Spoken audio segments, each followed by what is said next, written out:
नमस्कार, MP news में आप सभी का बहुत स्वागत है। आपके साथ इस वक्त मैं हूं श्रद्धा राजे। कांग्रेस के राष्ट्रीय अध्यक्ष मल्लिकार्जुन खड़गे ने मध्य प्रदेश के चुनाव में अपनी आमद दे दी है। यहां पर उन्होंने बुंदेलखंड की धरती पर हुंकार भरी और बीजेपी को आड़े हाथों लेने का काम किया। इसी मुद्दे पर आज हम बात करेंगे। मेरे सहयोगी सुनील मेरे साथ जुड़े हुए हैं। सुनील, क्या कुछ जानकारी? जी श्रद्धा, मध्य प्रदेश में कांग्रेस के राष्ट्रीय अध्यक्ष मल्लिकार्जुन खड़गे का दौरा था। वह इसी दौरान सागर पहुंचे, उन्होंने एक जनसभा को संबोधित किया।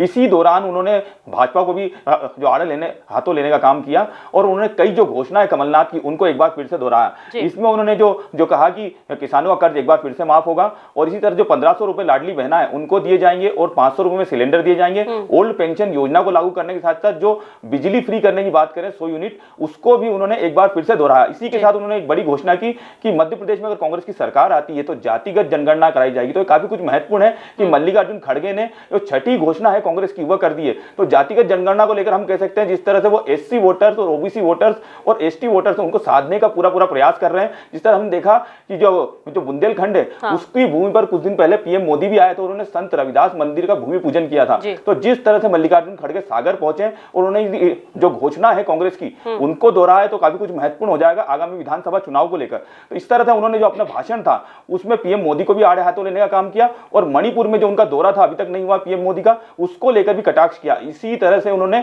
जो पिछले वादे थे पीएम मोदी के उसको भी दोहराया और कहा कि वो झूठ बोलने का काम करते हैं। हालांकि इस समय मल्लिकार्जुन खड़गे का एक बयान काफी कुछ महत्वपूर्ण रहा जिसमें उन्होंने कमलनाथ को संत की उपाधि दी है। उन्होंने कहा कि वह जो भी वादे करते हैं उसको निभाते हैं। तो काफी कुछ महत्वपूर्ण है आगामी विधानसभा चुनाव में जिस तरह से मल्लिकार्जुन खड़गे का जो दौरा है मध्य प्रदेश में हुआ और बुंदेलखंड की धरती पर उन्होंने जो चुनावी हुंकार भरी है। जी बिल्कुल, लेकिन जिस तरह से देखा जा रहा है कि दोनों पार्टियों की नजर जो है वो बुंदेलखंड पर है, आखिरकार इतना फोकस बुंदेलखंड पर क्यों? जी, बुंदेलखंड की 26 सीटें काफी कुछ महत्वपूर्ण हो जाती है। जिस तरह से बात करें 2018 के चुनाव की या वर्तमान परिस्थिति की, तो वर्तमान परिस्थिति में जो 26 सीटें हैं उसमें 17 सीट पर बीजेपी काबिज है और 7 सीट पर कांग्रेस है और इसमें 2 जो सीटें हैं वह अन्य दलों के पास हैं। तो काफी कुछ महत्वपूर्ण है 26 सीटें, तो इसको लेकर लगातार फोकस हमको दिखाई दे रहा है। बात करें बुंदेलखंड की धरती की तो अनुसूचित जाति का जो वोटर्स है यहाँ 30% के आसपास है। तो काफी कुछ महत्वपूर्ण हो जाता है ये वोटर्स और इसको साधने का पूरा प्रयास भाजपा और कांग्रेस करते हुए दिखाई दे रहा है। इसी दौरान हमने देखा जो मल्लिकार्जुन खड़गे का दौरा था अभी संत रविदास को लेकर फोकस था। इस दौरान उन्होंने एक दावा भी किया जिस तरह से जो भाजपा है संत रविदास का यहाँ मंदिर बना रही है और दिल्ली में उन्होंने संत रविदास का मंदिर बुलडोजर से तोड़ दिया। तो काफी कुछ महत्वपूर्ण है जिस तरह से मल्लिकार्जुन खड़गे का जो दौरा था बुंदेलखंड का वो एससी वोटर्स को साधते हुए यहाँ पर दिखाई दिए। जी लेकिन जिस तरह से बुंदेलखंड पर खूब फोकस किया जा रहा है, लेकिन मल्लिकार्जुन खड़गे के दौरे पर भाजपा ने भी तंज कसने का काम किया। भाजपा कह रही है कि उनके इस दौरे से कोई फर्क नहीं पड़ने वाला है।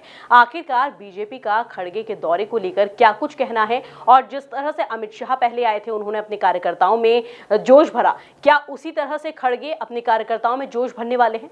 जी श्रद्धा, बिल्कुल। जिस तरह से हमने देखा, जिस तरह से मल्लिकार्जुन खड़गे का जो दौरा था उसके बाद भाजपा के प्रदेश अध्यक्ष वीडी शर्मा है, उनकी एक जो प्रेस वार्ता है वो आयोजित की गई। उसमें उन्होंने सवाल किया जिस तरह से जो दलित वोटर्स हैं उनको साधने का जिस तरह खड़गे प्रयास कर रहे हैं वह उस तरह से उनसे सवाल करते हुए दिखाई दिए वीडी शर्मा कि जिस तरह पिछले दिनों हमने देखा कि जो अल्पसंख्यक समुदाय के लोग थे उन्होंने एक दलित युवक को विष्ठा खिलाने का काम किया, उस पर कांग्रेस के नेताओं की कोई प्रतिक्रिया सामने नहीं आई। तो इसको लेकर मल्लिकार्जुन खड़गे से वीडी शर्मा ने जवाब मांगा है। इसी तरह से उन्होंने जो उनके लड़के हैं मल्लिकार्जुन खड़गे के, प्रियंक खड़गे, वह लगातार हिंदी भाषी जो राज्य उन पर हमला करते हुए दिखाई देते हैं या अपने अपने बोलों में, तो उसको लेकर उन्होंने जवाब मांगा। इसी तरह जो रणदीप सिंह सुरजेवाला को जो मध्य प्रदेश का प्रभारी बनाया गया है उसको लेकर वीडी शर्मा ने कहा कि जेपी अग्रवाल एक साधारण व्यक्ति थे, उनको हटाकर रणदीप सिंह सुरजेवाला को जो प्रभारी बनाया गया है उस पर भी उनको जवाब देना चाहिए। तो इसी तरह से जो वीडी शर्मा लगातार उन्होंने मल्लिकार्जुन खड़गे की पर निशाना साधने का काम किया, उनके दौरे को लेकर उन्होंने सवाल उठाया। तो आगामी जो विधानसभा चुनाव है उसको लेकर जिस तरह हम देख रहे हैं भाजपा और कांग्रेस आमने सामने दिखाई दे रही है,